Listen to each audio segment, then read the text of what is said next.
O dia de ação de graças já estava frio, mas nada me preparou para o frio que senti quando minha irmã apontou para a garagem e disse que eu estava acostumada com sobras. Ela não sussurrou, não titubeou. Ela simplesmente me entregou um prato daqueles de papel, virou as costas e entrou em sua sala de jantar perfeita, onde o resto da família já estava sentado sob luzes douradas e lustres polidos. Fiquei lá por um segundo, segurando aquele prato frágil, meus filhos atrás de mim. Lucas e Sofia, de 12 e 9 anos. Nenhum deles disse uma palavra. Eles apenas olharam para mim, esperando o que viria a seguir. Eu não conseguia chorar. Não na frente deles. Não depois de tudo o que já passamos. Então sorri. Os levei pela porta lateral e para dentro da garagem. Cheirava a gasolina e poeira. Uma única mesa dobrável estava encostada na parede, com 2 cadeiras de metal e uma caixa de papelão para sentar. Sem decorações, sem calor, apenas silêncio e o som de garfos raspando plástico. Foi lá que comemos nosso jantar de ação, de graças. Meus filhos não reclamaram. Eles se sentaram com as costas retas, os olhos fixos na comida. Sofia cutucou seu doce de torta de batata com o garfo. Lucas cerrou o maxilar, como faz quando tenta não chorar, e foi nesse momento que senti algo mudar. Eu não estava brava nem magoada. Só olhei para eles e soube que ali eu tinha parado de implorar para pertencer. E então, algo inesperado aconteceu. Uma limusine preta apareceu do lado de fora da casa. Não um carro comum. Era uma limusine. Todos lá dentro pararam. Vi suas silhuetas através das cortinas da janela, curiosos, confusos, aglomerando-se, em direção à frente da casa. Mas o carro não parou na porta da frente. O motorista circulou para a garagem, a entrada. O motor desligou, e uma mulher saiu, alta e elegante, vestindo um casaco azul marinho que parecia caro, mesmo de longe. Ela olhou ao redor e perguntou: "Estou procurando o dono desta casa." Quando me levantei, seus rostos caíram. "Bom, deixa eu voltar um pouco e te contar tudo exatamente como aconteceu. Eu não tinha planejado ir para a casa da minha irmã no dia de ação de graças. Eu disse a mim mesma que o ano passado seria a última vez. Mas então, as crianças começaram a perguntar: a tia Renata estará lá? A vovó vai se lembrar do meu nome desta vez?" E antes que eu percebesse, eu estava passando um vestido de segunda mão e assando o pão de milho na nossa pequena cozinha, tentando agir como se tudo fosse perfeitamente normal. Moramos em um modesto apartamento de 2 quartos nos limites da cidade. Não é essas coisas todas, mas é limpo, quente e cheio de amor. Trabalho em longos turnos como recepcionista em uma clínica pediátrica e pego trabalhos freelance de escrita, paralelamente.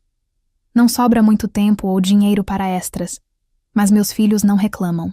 Eles nunca reclamam. Lucas tem 12 anos agora. Já é mais alto que eu, cheio de uma força silenciosa e olhos pensativos. Sofia tem 9 e ainda acredita que o mundo é bom. No entanto, eu posso ver essa crença oscilar um pouco mais a cada ano. Na manhã de ação de graças, fiquei em frente ao espelho tentando decidir se minhas botas velhas pareciam apresentáveis o suficiente. Eu disse a mim mesma que não era para impressionar ninguém. Eu estava fazendo isso pelos meus filhos. Mas a verdade é que parte de mim ainda queria ser vista. Minha irmã Renata mora em um condomínio fechado, onde até as latas de lixo parecem caras. Sua casa é enorme e fria, do tipo que cheira a esmalte de limão e coisas que você não deve tocar. Ela se casou bem, como minha mãe gosta de dizer. André é um advogado presunçoso e educado, sempre com um Bluetooth no ouvido e algo condescendente para falar sobre escolas públicas. Eles têm 3 filhos. Babás, um Range Rover, uma governanta que não fala muito português. Renata e eu não somos próximas desde que éramos adolescentes. Ela sempre foi a que tinha notas perfeitas, cabelo perfeito, tudo perfeito. Eu era artística, aquela que rabiscava em cadernos e tinha potencial, mas nunca conseguiu. Quando entrei na garagem dela, a festa já estava a todo vapor. Eu podia ouvir risadas no quintal e o barulho de pratos pelas janelas abertas. Respirei fundo e me virei para as crianças. "Vocês 2 estão prontos?" Sofia assentiu, segurando a torta de batata doce que ela me ajudou a fazer. Lucas apenas disse: "Vamos acabar logo com isso." Bati uma vez e entrei. Ninguém atendeu. A porta. Eles nunca atendem. Era sempre a mesma coisa.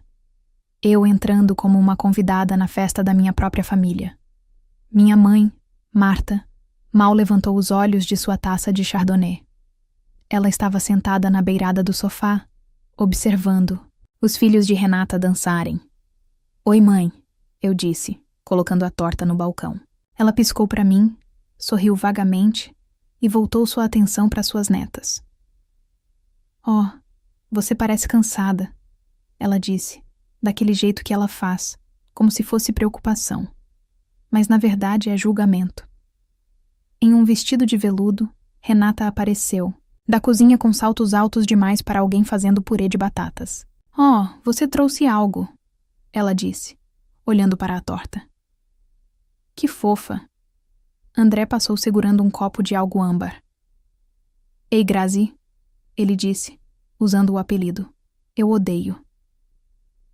As crianças parecem grandes. Não nos foi oferecido assentos, não nos ofereceram bebidas, não havia serviço, nenhum gesto de boas-vindas, nenhum calor.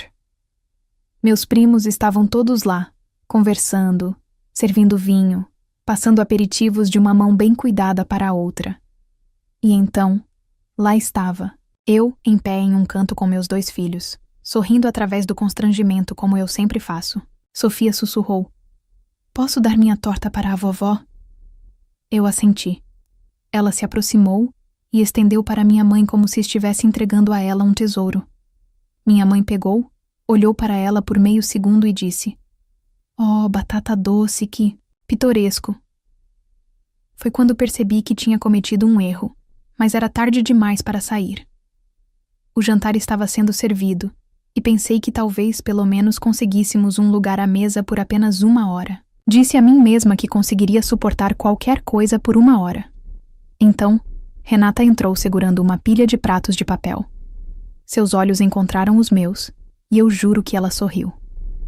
"Estamos com pouco espaço", ela disse em voz alta, como se estivesse anunciando para toda a sala. "Então preparei algo para vocês na garagem." No começo não entendi. "A garagem?" repeti, quase rindo, pensando que era alguma piada estranha. Ela assentiu seriamente. "Sim, você está acostumada com sobras, certo?" Todas as conversas na sala pararam. Ninguém dizia uma palavra. E de repente, eu soube que estava de volta, onde sempre fui indesejada, esquecida, empurrada para o lado como um cachorro vadio que entrou pela porta dos fundos. Meus filhos olharam para mim, esperando para ver o que eu faria. Então sorri. Peguei os pratos de papel das mãos dela e os levei até a garagem. A garagem estava fria. Não apenas fisicamente fria, mas também com uma leve corrente de ar, passando pela porta lateral e pelo chão de concreto que sugava o calor dos nossos sapatos. Mas emocionalmente frio. Um lugar que não era para abrigar. Pessoas, muito menos família, cheirava a óleo, papelão e abandono. Havia uma mesa dobrável encostada na parede mais distante, 2 cadeiras e uma caixa, sem centro de mesa, sem toalha de mesa, apenas um rolo de papel toalha e alguns utensílios frágeis. Um dos assentos de elevação antigos dos filhos de Renata, empoeirado no canto, como um insulto silencioso. Lucas sentou-se lentamente. Sofia olhou ao redor, então estendeu a mão e tocou a minha. "É aqui que vamos comer?" Ela perguntou baixinho. Eu assenti. Ela não disse qualquer outra coisa, apenas subiu na caixa e apoiou os cotovelos na mesa. Seu vestidinho amontoou-se desajeitadamente sob ela, e eu a vi tentando alisá-lo, como se importasse, como se alguém notasse. Eu havia colocado a comida que nos deram, fatias de peru mal-mornas, um pouco de purê de batata sem molho e vagens que pareciam ter sido aquecidas no micro-ondas em um saco plástico, sem molho de cranberry, sem pão, sem segundas. Porções. Ninguém veio verificar se estava tudo ok. Lucas segurou seu garfo por um longo tempo antes de finalmente espetar um pedaço de peru. "Por que eles nos colocaram aqui fora?" Ele perguntou, sem olhar para mim. Eu não tinha uma resposta. Os olhos de Sofia estavam brilhantes, mas ela piscou rápido, tentando ser corajosa. Nós fizemos algo ruim? Ela perguntou. Eu engoli em seco. Não, querida. Você não fez nada errado. Mas eles estão todos lá dentro, ela disse. E nós estamos aqui fora. Não parece coisa de família. Eu mal conseguia respirar. Meu peito estava apertado, com o tipo de dor que é mais exaustão do que dor, quando você passou anos tentando provar seu valor para pessoas que já decidiram que você não conta. Eu queria voltar correndo para lá, virar a mesa, gritar. Eu queria jogar a falsa gentileza deles na cara deles e dizer exatamente o que eu pensava. Mas em vez disso, olhei para meus filhos e senti algo ainda mais forte. Senti vergonha. Não, porque eu tinha feito algo errado, mas porque eu tinha deixado chegar tão longe, porque eu tinha arrastado eles para isso, porque eu tinha me convencido, ano após ano, que talvez dessa vez fosse diferente. Talvez eu pudesse aparecer e ser bem-vinda, respeitada, visto que eu construí minha vida inteira tentando não ser um fardo, nunca pedindo ajuda, nunca ocupando muito espaço, sempre dizendo obrigada, mesmo quando a gentileza era vazia. Eu pensei que se eu seguisse as regras, se eu sorrisse o suficiente, trabalhasse duro o suficiente, mantivesse minha boca fechada, eu eventualmente seria admitida. Mas eu ainda estava na garagem. E não era apenas por uma mesa, era sobre ouvir que você não faz parte da família de verdade, que você é um inconveniente, que você não está na altura. E ver seus filhos sentirem isso também, pela primeira vez talvez, mas sabendo que eles vão se lembrar disso para sempre. Lucas olhou para mim novamente, sua mandíbula apertada. Podemos simplesmente ir embora? Sua voz não estava brava, não estava nem um pouco triste, era plena, e de alguma forma, isso doeu ainda mais. Eu estendi a mão e apertei seu ombro. Logo ficamos sentados lá em silêncio, comendo lentamente, os sons de risadas e copos tilintando flutuando pelas paredes como um eco cruel. De vez em quando, ouvíamos alguém abrir a geladeira do outro lado da parede, ou o zumbido da máquina de lavar louça, mas ninguém saiu, ninguém veio nos ver. Eu ouvia a risada de Renata, aguda e brilhante, como se estivesse vindo de um palco, e a resposta suave da minha mãe, algo sobre o vinho estar perfeito este ano. Não, nenhuma menção de nós, nem mesmo falsa. Sofia finalmente falou. Sinto falta da nossa casa, mesmo que seja pequena. Lucas acrescentou. Não é pequena, é o suficiente, e eu poderia ter chorado ali mesmo, mas não chorei. Sorri para eles, mesmo que parecesse que meu rosto poderia rachar de tanto segurar. Eu disse, nós iremos para casa logo, e quando voltarmos, faremos chocolate quente, jogaremos banco imobiliário, e seremos gratos pelo que temos, não pelo que eles acham que deveríamos querer. Os dois assentiram. Foi quando percebi algo que deveria ter visto anos atrás. Esta não era mais minha família. Sangue faz você se relacionar, comportamento faz você família, e minha família estava sentada bem na minha frente. Enquanto eu começava a limpar nossos pratos e me preparava para sair, não pude deixar de olhar para trás, para a casa, uma última vez. Foi quando os faróis varreram a entrada da garagem. Um carro preto, longo e elegante, parou lentamente, silenciosamente, uma limusine. Não um carro comum de visitante ou um dos clientes de trabalho de André. Uma limusine com vidros escuros e um motorista de boné. Lucas olhou através da janela suja da porta da garagem, até que o motor desligou. Esperamos, e então a porta dos fundos se abriu. Uma mulher saiu e tudo mudou. A porta da limusine não abriu imediatamente. Saiu lenta e deliberadamente, como se quem estivesse lá dentro não estivesse com pressa, como se já soubesse que tinha a atenção de todos, mesmo da garagem. Fiquei completamente parada, minhas mãos agarrando as laterais do prato de papel que eu ainda não tinha jogado fora. As crianças também congelaram. Elas sabiam que isso não era normal. Lucas se inclinou para mais perto da janela. Mãe, você tá vendo isso? Eu assenti. A casa ficou repentinamente silenciosa, estranhamente silenciosa. Através do pequeno quadrado de vidro na porta da garagem, eu conseguia distinguir silhuetas atrás da janela da sala de estar, cabeças virando, cortinas se movendo. Imaginei cada conversa lá dentro parando. O motorista saiu primeiro, luvas altas e claras, uniforme impecável. Ele disse algo para o passageiro, então deu um passo para trás e abriu a porta. E então ela apareceu.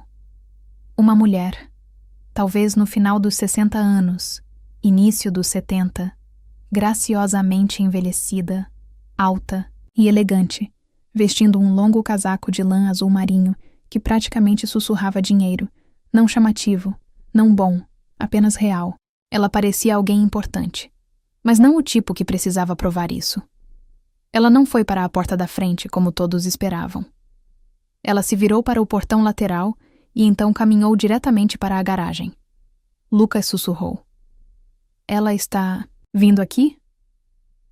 Sofia se levantou lentamente, se aproximando de mim como se não tivesse certeza se deveria estar nervosa ou animada. A mulher parou do lado de fora da porta da garagem. Eu a abri até a metade. Ela não se encolheu com o frio, a corrente de ar ou a visão de 3 estranhos com pratos de papel e uma mesa dobrável. Em vez disso, ela sorriu. Com licença, ela disse, sua voz suave e calma, como se estivesse apenas pedindo informações em uma livraria. Estou procurando o dono desta casa. Por um momento, presumi que ela se referia a Renata, talvez uma amiga, uma cliente, uma das colegas de André. Mas algo me disse que ela já sabia a resposta. Engoli e respondi. Deve ser minha irmã, ela está lá dentro. A mulher inclinou a cabeça. Você é a Graziella? Sim, Graziella Matos. Então, ela deu um passo lento para frente. Sim, você é exatamente quem eu vim ver. A garagem ficou em total silêncio. Sofia apertou meus dedos com mais força. Lucas ficou mais alto, como se seus instintos estivessem aguçados, e ele não tivesse certeza se precisava me defender ou correr de volta para dentro. Perguntei cautelosamente. Eu te conheço? Ela sorriu novamente, mas desta vez havia algo mais, algo como familiaridade. Meu nome é Lígia Santos. Sou a fundadora da Mulheres Avançadas.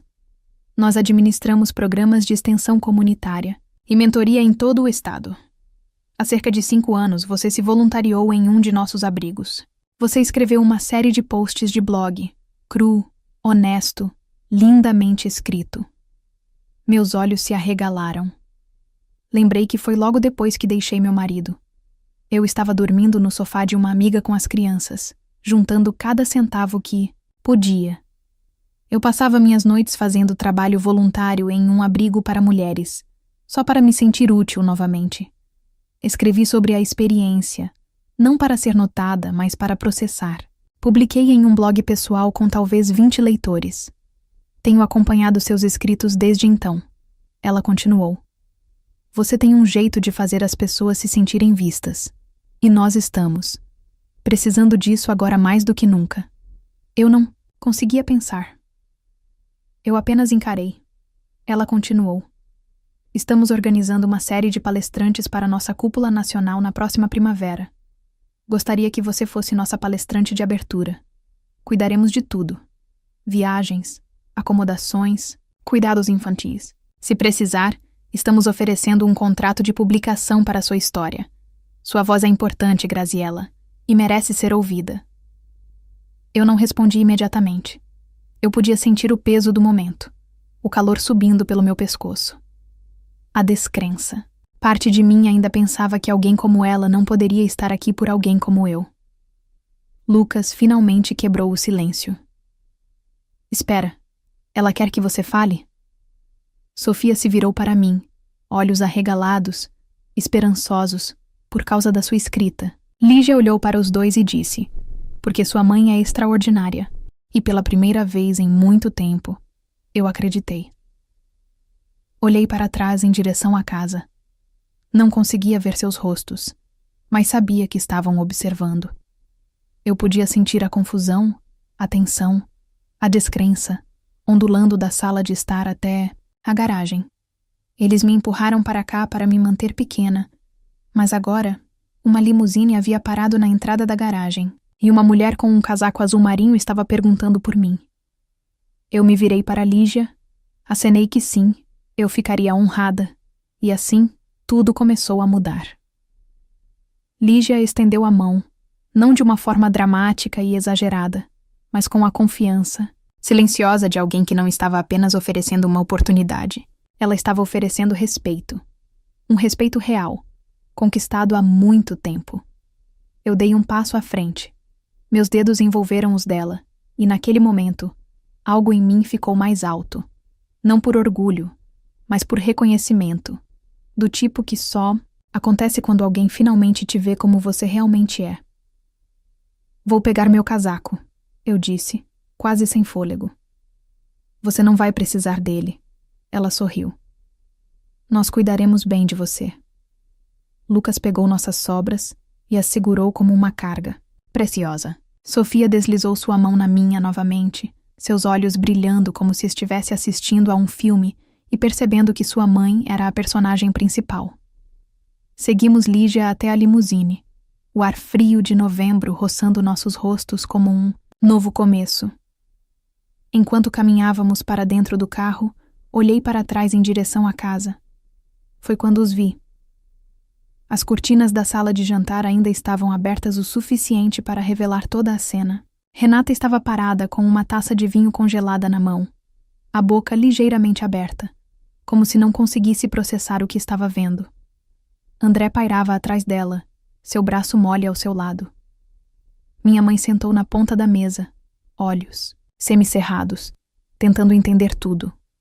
Pareciam confusos, não com raiva, não envergonhados, apenas atordoados, como se o universo tivesse virado o roteiro e entregado o holofote para a pessoa que eles tinham empurrado para as sombras.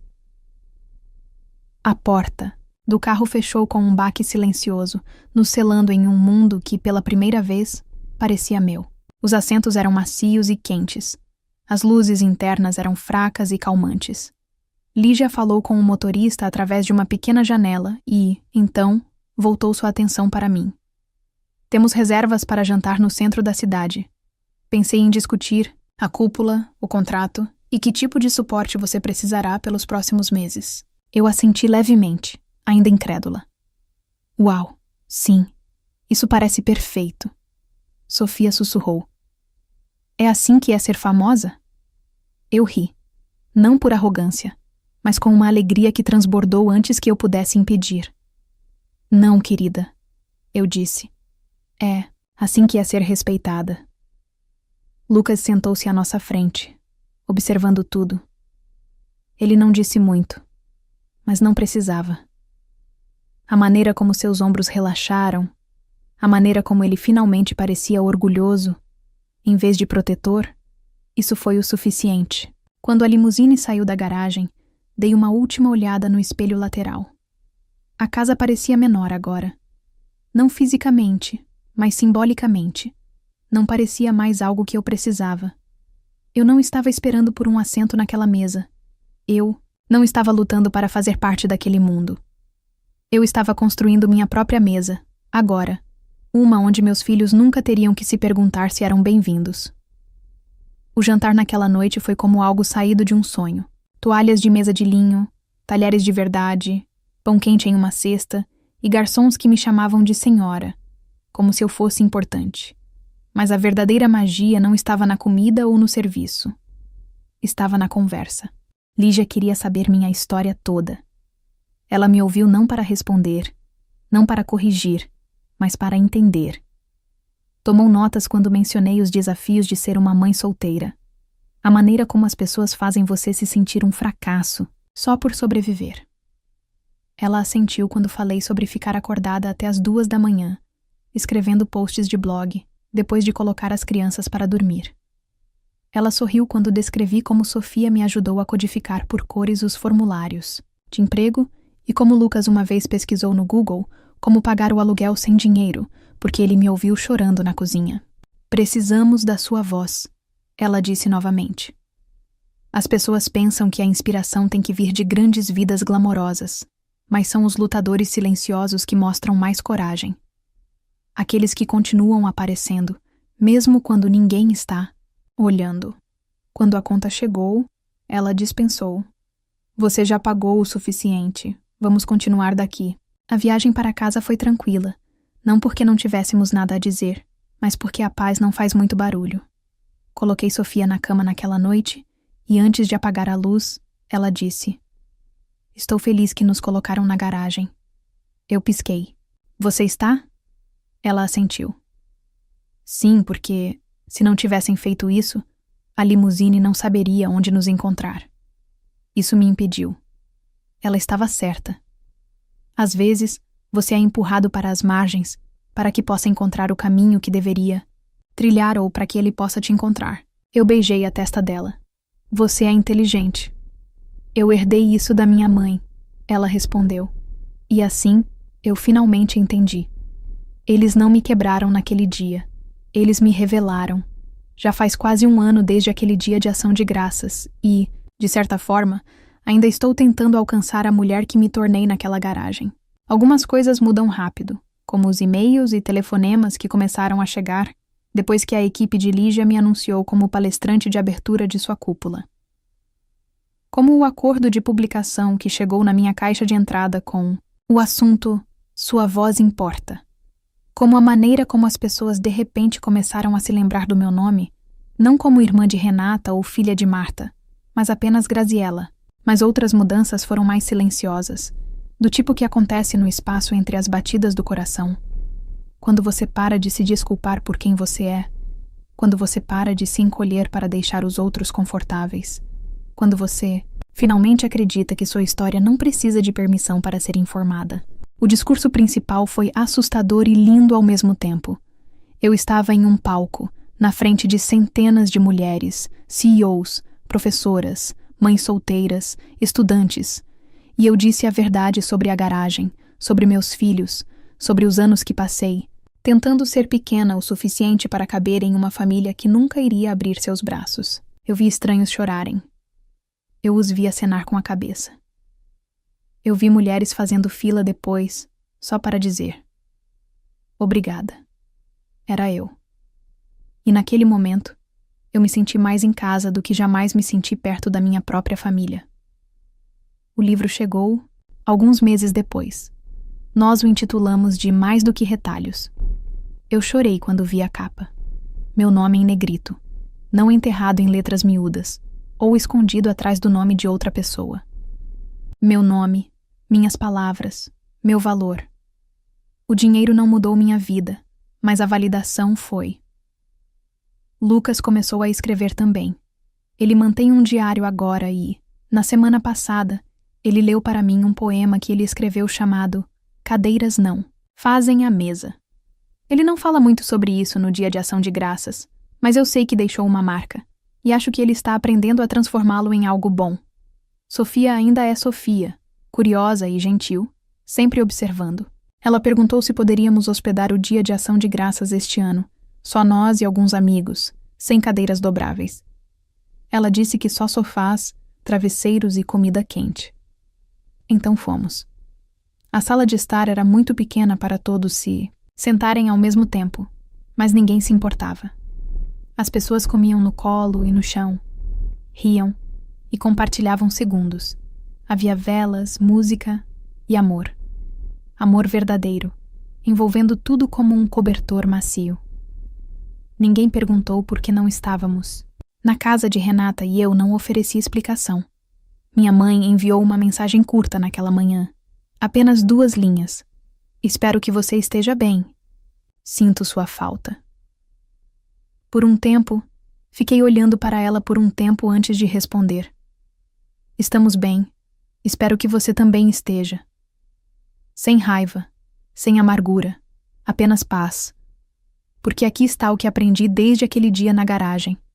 Você pode perder anos tentando ganhar o amor de pessoas que não têm ideia de como dá-lo, ou pode dar esse amor a si mesma e ver como ele muda tudo. Há poder em ir embora. Há poder em construir sua própria mesa. E às vezes, quando você menos espera, o mundo aparece com uma limusine e lembra você que só porque eles não viram seu valor, não significa que ele não estava lá. Ele estava. Sempre esteve. E talvez, apenas talvez, ser mandada para a garagem não tenha sido o insulto que eu pensei que fosse. Talvez fosse o holofote que eu não sabia que precisava. Se essa história significou algo para você, se você já foi feita para se sentir pequena, invisível ou não boa o suficiente, quero que você saiba que você não está sozinha e nunca esteve. Todos nós merecemos um assento à mesa, mas se eles não abrirem espaço para você, construa o seu próprio. E acredite em mim, as pessoas certas aparecerão. Se este vídeo ressoou com você, por favor, curta. Isso ajuda mais do que você imagina. Compartilhe com alguém que precisa ouvir isso hoje. E se você é novo aqui, ou se sentiu algo real nesta história, inscreva-se no canal. Nós contamos histórias que importam, e a sua pode ser a próxima. Você já teve um momento de garagem, ou uma época em que tudo mudou inesperadamente? Deixe o seu comentário aqui abaixo. Eu leio todos e adoraria ouvir de você. Obrigada por assistir e por fazer parte de algo maior.